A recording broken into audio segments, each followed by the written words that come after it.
Job পরীক্ষার জন্য আজকে এখানে আমরা যে অঙ্কটি দেখতে পাচ্ছি তা অত্যন্ত কমন। এই অঙ্কটি আমরা এমন একটা পদ্ধতি শিখব যাতে সব পরিস্থিতিতেই খুব সহজে এটা যাতে আমরা মনে রাখতে পারি। তো সবার আগে আমরা একটা বিষয় খেয়াল রাখি যে এখানে ভিন্ন ভিন্ন জিনিসের সংখ্যা দেওয়া আছে, এখানে 12টি, এখানে 10টি। তো এইভাবে যদি এই লোকটা কেনা বেচা করে তাহলে সে কয়টা জিনিস কেনা বেচা করতে পারবে? টোটাল জিনিসের সংখ্যা 60টি। এই 60টি আমরা কীভাবে পেলাম? এখানে 12 আর 10, এই দুইটা সংখ্যা আমরা লসাগু বের করবো। 12 আর 10 এর লসাগু 60টি। তা আমরা ধরি যে মোট জিনিসের সংখ্যা 60টি, এই 60টি সে কিনবে এবং 60টি সে বিক্রি করবে।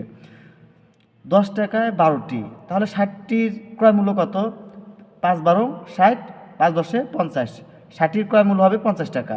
একইভাবে 60টির বিক্রয় মূল্য কত? 12 টাকায় 10টি, তাহলে 60টি, 6 10 60, 6 12 72, 60টির বিক্রয় মূল্য হবে 72 টাকা। তাহলে আমরা দেখতে পাচ্ছি যে 60টির ক্রয় মূল্য, মোট জিনিস সংখ্যা যেহেতু 60টি, 60টির ক্রয় মূল্য 50 টাকা, ওই 60টির বিক্রয় মূল্য 72 টাকা। তা আমাদের যেহেতু শতকরা কথা বলছে, তো আমরা কী করব? এখানে আমরা যে ক্রয় মূল্য পেয়েছি 50, একে আমরা 100 রূপান্তর করবো, তাকে আমরা 2 দিয়ে গুণ করি। 50 দুগুণে 100। যেহেতু এই 50কে আমরা 2 দ্বারা গুণ করেছি, 72কে আমরা 2 দ্বারা গুণ করবো, 2 72 আসবে 144 টাকা। 144 টাকা। তাহলে আমি দেখতে পাচ্ছি যে যে ক্রয় মূল্য যদি আমাদের 100 টাকা হয়, বিক্রয় মূল্য 144 টাকা, তার মানে 44 টাকা লাভ। 100 টাকা 44 টাকা লাভ, তাহলে তার শতকরা 40% লাভ হবে। তো এই ছিল মোটামুটিভাবে অঙ্কটার কৌশল।